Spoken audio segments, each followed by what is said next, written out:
एक राजमहल में एक सन्यासी घुस गया। सन्यासी समझते हैं? जिसका घर परिवार का त्याग होता है, मंदिरों मठों पर वो रहता है, भक्तों को दिए हुए दान से, उनके सहयोग से वो अपना जीवन यापन करता है,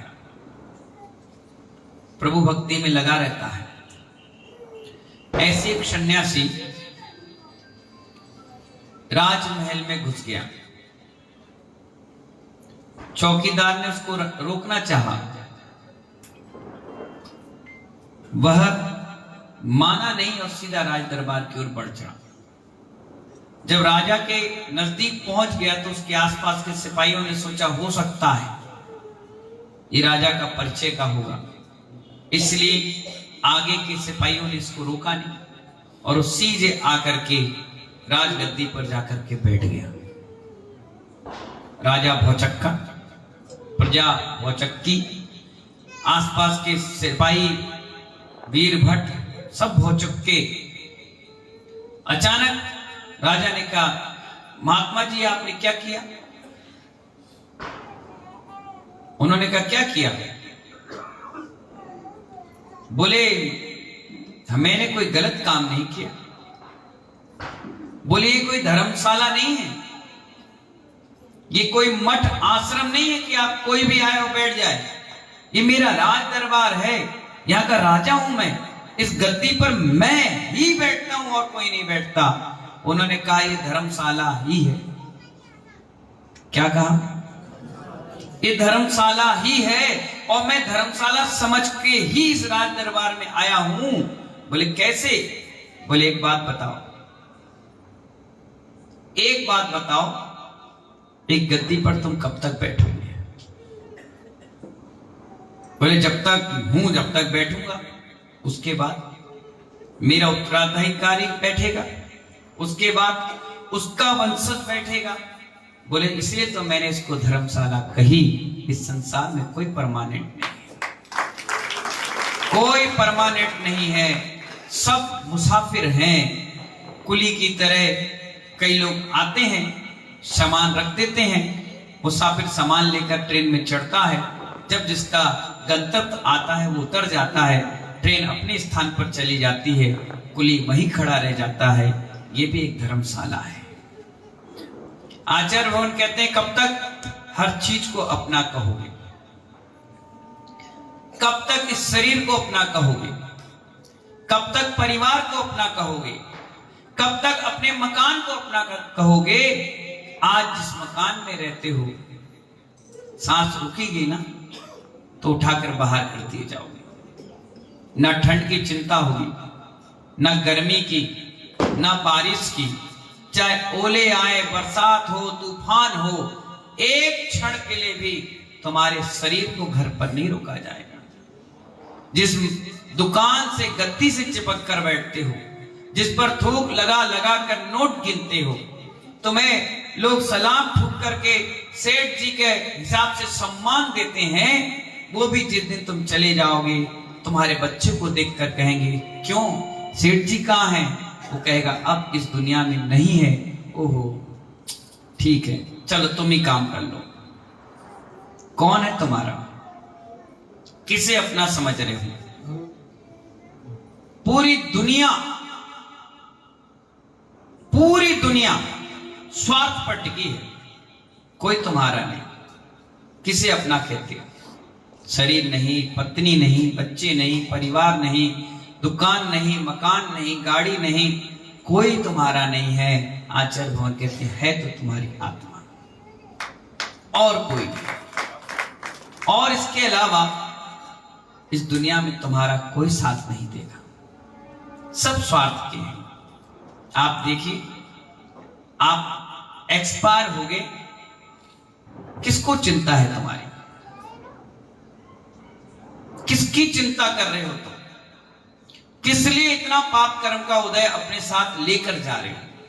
कभी सोचो, विचार करो। जैसे आपकी सांस रुकेगी ना, घर वाले सिर्फ 3 दिन शोक करेंगे, चौथे दिन वो अपनी जिंदगी जीना चालू कर देंगे। किसके लिए इकट्ठा कर रहे हो? एक व्यक्ति भी पीछे मुड़कर नहीं देखेगा कि आप गिर गए हो, आपको चोट लग गई है, आपको तकलीफ है, जब तक तेरा पुण्य है तब तक लोग तुझे पूछेंगे, और जिस दिन कर्म का उदय आएगा तो पत्नी और बच्चे भी साथ छोड़कर चले जाएंगे।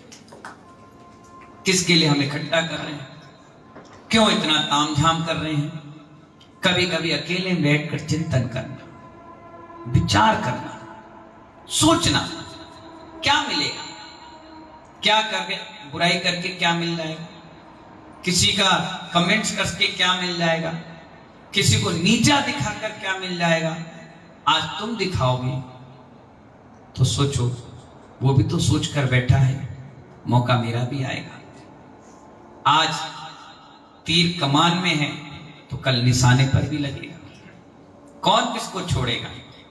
इसलिए तो दुनिया चक्रव्यूह की तरह है, घुसना तो अच्छा लगता है लेकिन निकलना पसंद नहीं आता। ऐसे उलझनों में उलझ जाता है व्यक्ति, चाह कर भी, निर्मोहनी कर्म चाह करके भी राग कर्म ऐसा है कि छोड़ नहीं पाता है।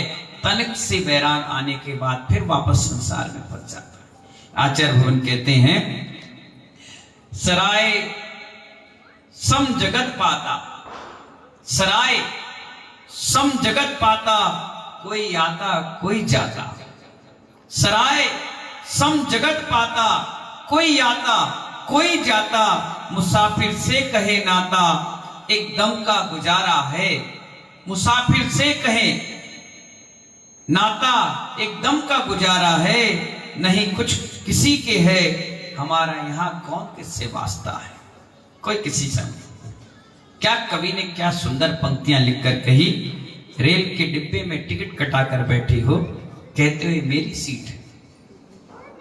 रेल के डिब्बे में रिजर्वेशन कोटे पे 2 टायर 3 टायर बढ़िया एसी में बैठे हो, ये कहते हो भैया उठ जाओ, ये मेरी सीट है।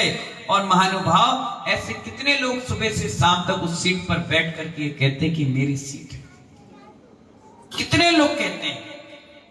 सुबह से 4 लोग का रिजर्वेशन होता होगा, यहां से दिल्ली से लेकर के भोपाल तक कितने सारे स्टेशन आते होंगे, सबके रिजर्वेशन होते होंगे। 4, 5, 8 लोग उस सीट पर बैठ चुके और सब कहते हैं ये सीट, बताओ सीट किसकी किसकी है?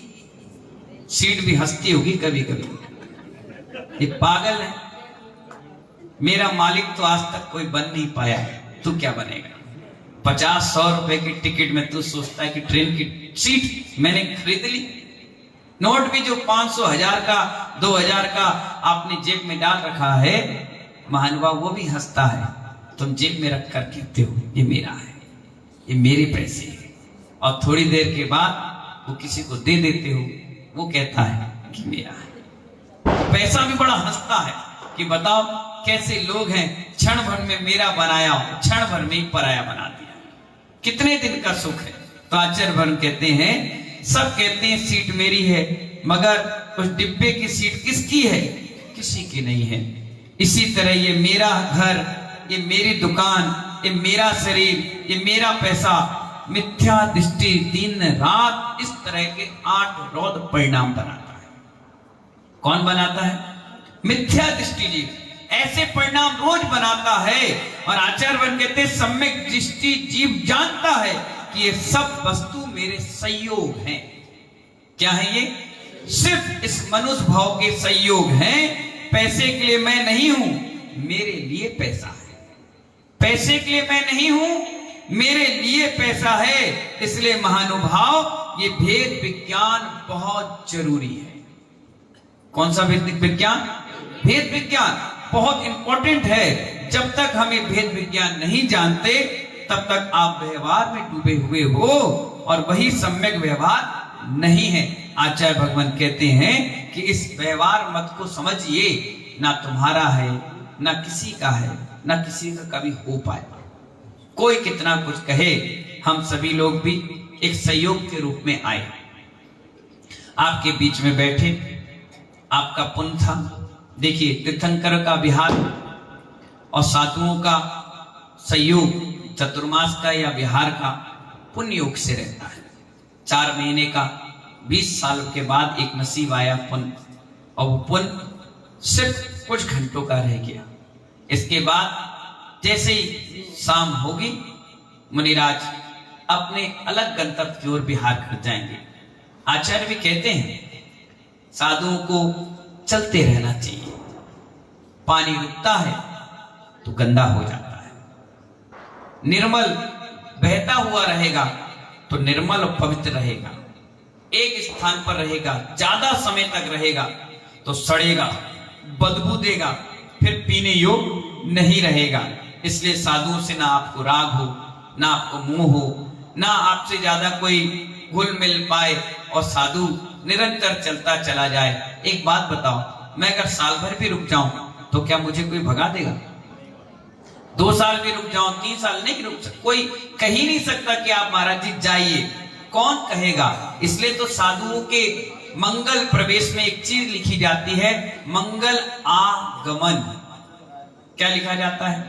मंगल आगमन। और आ हटा दो तो पहले तुमने लिखा मंगल आगमन, तुमने पहले हमारा गमन फाइनल करा दिया कि आओ भी और जाओ। तो महानुभाव, साधु का जाना भी मंगल है और साधु का आना भी मंगल, और साधु का दिखना भी मंगल है। क्या है? हाँ, आपका मंगल योग चल रहा था, इसीलिए आप सुबह उठते थे, आपको 2-2 परमेष्टियों के दर्शन मिलते थे। और मंदिर में जाओ तो 3-3 परमेष्टि के मिल गए, अरंत के मिल गए, उपाध्याय के और साधु के 3-3 परमेष्टि के मिल गए। ये बिरले जीवों को नसीब में मिलते हैं। तो जब तक आपका पुण्य था, मंगल था, जब तक कि साधुओं का सानिध्य मिला, घबराने की आवश्यकता है नहीं।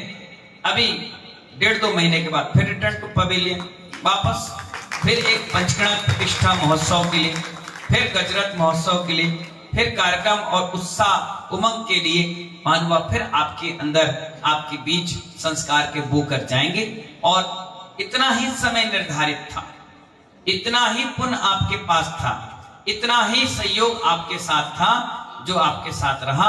और बहुत अच्छे से आपने कार्यक्रम के व्यवस्थित सब कुछ व्यवस्था आपने बनाई, अपनी आत्मा को ध्यान में रखते हुए। ना बुराई धराई, ना किसी से लेना एक, ना देना दो, ना झंझट बाजी, लड़ाई झगड़ा, ना तू मैं, ना कमेंट, कुछ नहीं। शांति पूर्वक आपने सारा कार्यक्रम बहुत अच्छी तरीके से मैनेज किया।